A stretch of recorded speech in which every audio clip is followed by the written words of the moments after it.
So should what you say in a private group chat outside of work be cause for disciplinary action or dismissal? Has been cause for dismissal, at least in one case, as recently as this year in Canada. This is what happened. Several employees at a company called Metrolinx were terminated after sharing sexually explicit and harassing content in a private WhatsApp group targeting a female colleague. Messages were not sent on company time, using company devices, or in a work setting, but the effects were not limited to that group chat. The messages poisoned the broader workplace culture and created an unsafe environment for the victim.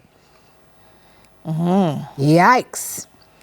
It says the ruling reshapes the boundaries of employee conduct and reinforces a growing consensus, which is that workplace responsibility does not end when the workday does.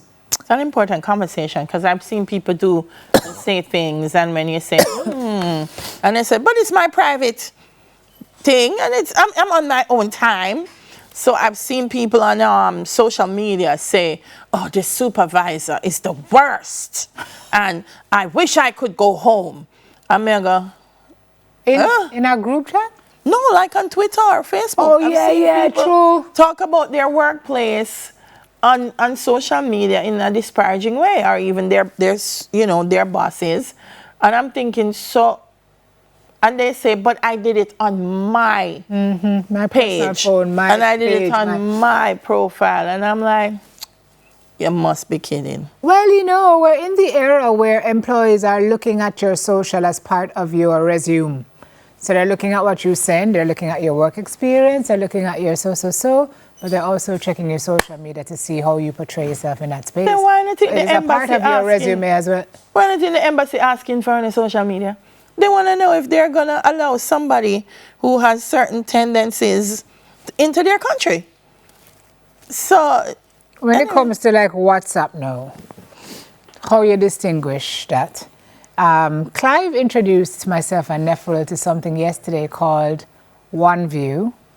There's another thing? OneView is apparently, do you know when you send that little, it's usually a photograph.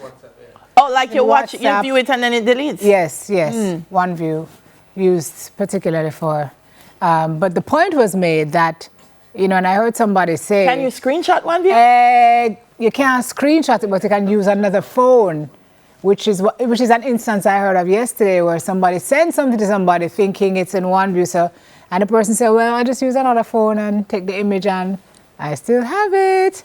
So, you just got to be super, uber duper careful about what you're doing in that space because everything you send can be captured once forever. Yeah. And press send. Including conversations about your co-workers and your bosses and your... Not private. So the risk you run is what? So they say the risk that messages intended for a small audience can be shared further, exposing content to management or third parties is where the blurred boundaries happen between private and professional communication. That's the first thing.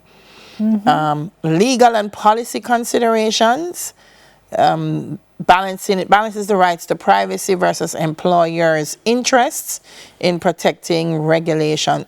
And that's an important point, that you have rights, so does the employer. So as much as you're saying, well, these are my rights, the employer is saying, these are my rights as well. So know what the rights are before you infringe on them, no? Yeah. But you see, when we tend to have this false perception that when you're a part of a group, it means you're protected. And group and community are not mutually inclusive. And even you're part of a community, not everybody in that community is for you. Yeah. Right? Yeah. And so some people may be just waiting on you to say something that can be misconstrued or seems negative enough to take it, to carry it to somebody else to say, see what Delia posted? See what Simone posted? Sometimes with an agenda, guys. Most times. And it's such a difficult way to have to think about it, and you don't want to think of people with conspiratorial motives because you want to think everybody's with you, but no. Listen, those are the folks that put you on speaker in a room and pretend as if you're only talking to them. Yikes. It's their nature to do it. It doesn't matter if it's a WhatsApp or it's a phone call or it's an email. It's their nature. Nature of the content matters.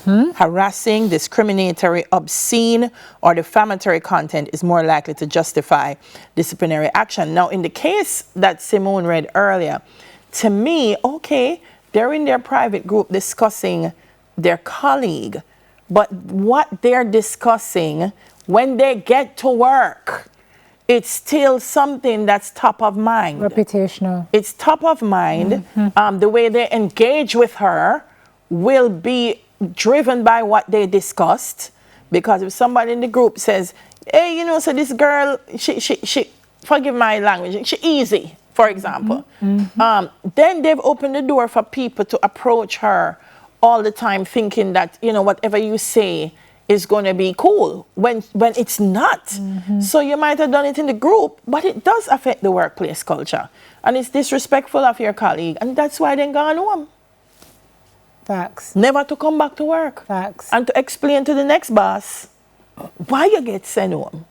I actually know of a situation where someone in higher office who ought to have known better sent some images in a group chat with their team that were just inappropriate. Yes, let's say inappropriate. And it was done in error.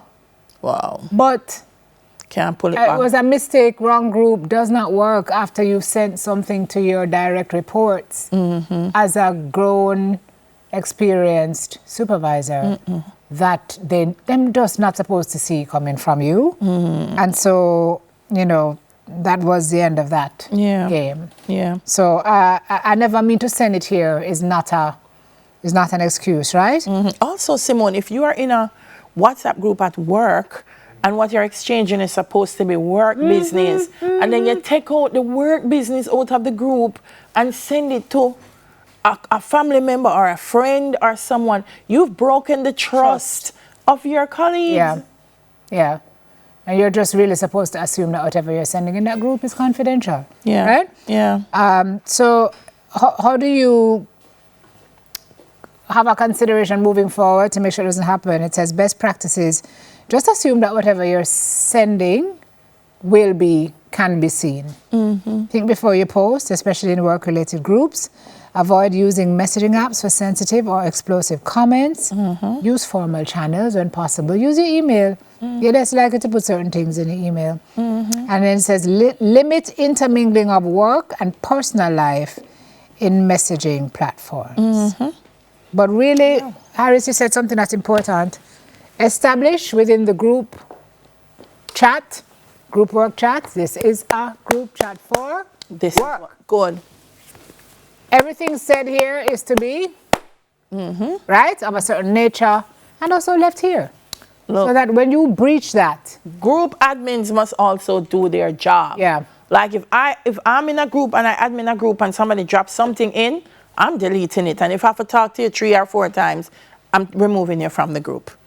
That's it. Yeah. I'm not into the back and forth like you're a child. Consequences. Yeah. Yeah. Yeah. All right.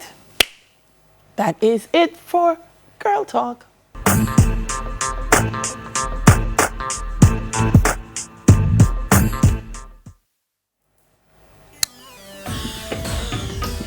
When we return, we're going to talk about the way cancer fighters need community. We got to protect them, man. We'll soon come.